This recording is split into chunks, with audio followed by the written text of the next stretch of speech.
What's up, world? Welcome back to another episode of Rewind Christmas Cast, or Rewind Re-Christmas, or Christmas Recast. But welcome back, and it's time to do another classic Christmas tale, It's a Wonderful Life. Hey, true story though, I'm not actually a fan of It's a Wonderful Life. I think it's terrible. Let's go ahead and jump into this. It's a Wonderful Life is a 1946 American Christmas fantasy drama film produced and directed by Frank Capra. Based on the short story and booklet, The Greatest Gift, the film stars James Stewart as George Bailey, a man who has given up his personal dreams in order to help others and his community, and whose thoughts of suicide on Christmas Eve brings about the intervention of his guardian angel, Clarence Odbody.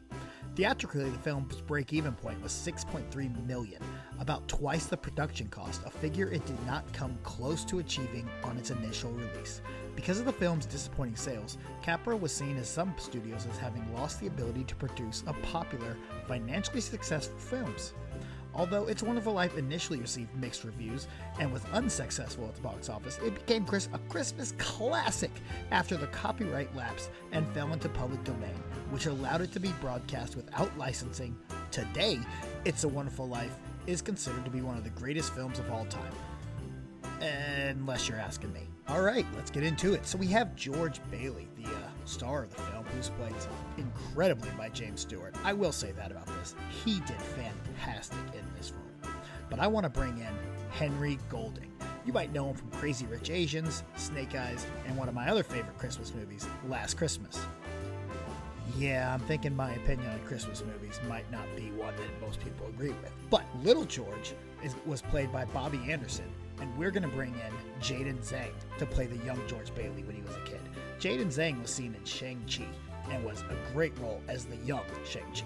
Mary Hatch, who ends up as Mary Hatch Bailey, was played by Donna Reed, who was also really good. But I want to bring in Elizabeth Olsen, the Scarlet Witch. I think her and Henry Golding could have a great chemistry. Plus, she could really sell this movie on her own. Little Mary was played by Jean Gale. And I'm thinking, since we're going to have the Scarlet Witch playing her as the adult, why not get the girl that played Scarlet Witch as a child from WandaVision, Sofia Godarva? I don't think I said that right. Henry F. Potter is kind of the antagonist of the film. He's trying to shut down the old building alone, and he was played by Lionel Barrymore, and he did fantastic. I want to bring in Ian Glenn. Now, a lot of you might know him as Sir Friendzone from Game of Thrones, or you know him as Bruce Wayne from the Titans. And I'm not going to lie to you, those are two really different roles now that I think about it. But man, I think he'd be great if you bring him in and let him play the villainous Potter. Uncle Billy was kind of a bumbling idiot throughout the movie. He was played great by Thomas Mitchell, but I think we need to bring in someone else who could really kind of amp up that role just a little bit more. Ken Jeong. Everybody loves a Ken Jeong. Anytime you want to bring him into something, it just gets more entertaining. The hangover hero himself. Now, the angels are very pivotal characters in this film. I wanted to change them up a bit. In the original movie, they are kind of just seen as lights with the exception of Clarence. But we're going to have a whole set where the angels are kind of sitting and hanging out. The senior angel was voiced by Maroni Olson. I'm going to make that Morgan Freeman. And having the conversation with him, sitting right by him, is the angel Joseph, originally played by Joseph Granby. I'm going to bring in Tom Hanks. But for them, you also have to have Clarence Odbody.